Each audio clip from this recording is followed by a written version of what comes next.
la magie de la tenue.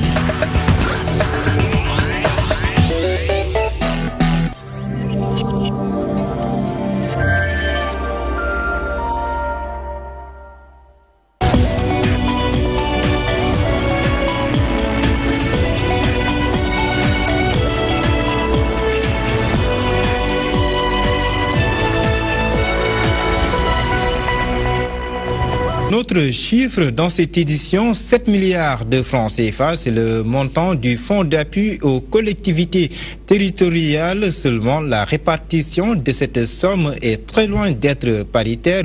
Les collectivités territoriales directement affectées par les exploitations minières reçoivent paradoxalement moins de ressources.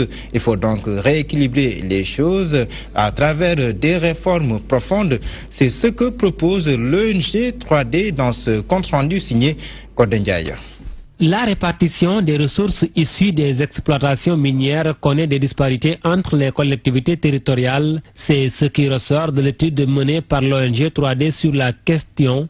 Étienne Turpin, secrétaire général du ministre en charge de la gouvernance territoriale, salue cette étude. Cette importante rencontre qui nous permettra donc de procéder à la restitution de l'étude sur l'état des lieux de la répartition du fonds de péréquation et d'appui aux collectivités territoriales.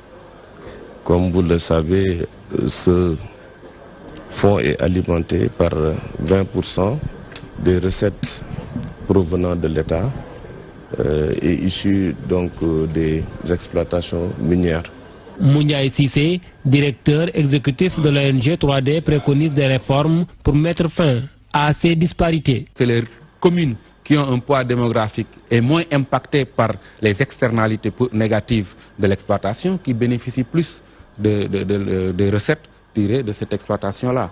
Et donc on s'est dit, regroupons les acteurs et essayons ensemble de trouver des solutions à ces disparités notées dans la répartition de ces fonds, afin que, in fine, que les communes réellement impactées puissent tirer profit et que ce soit des compensations par rapport à tous les effets négatifs. L'étude recommande aussi la concertation avec les populations impactées. Mouniaï Sissé estime que cela pourrait faciliter la répartition de ces ressources. Puisqu'ici, il n'y avait pas une implication réelle des collectivités territoriales dans la définition et la répartition de ces fonds.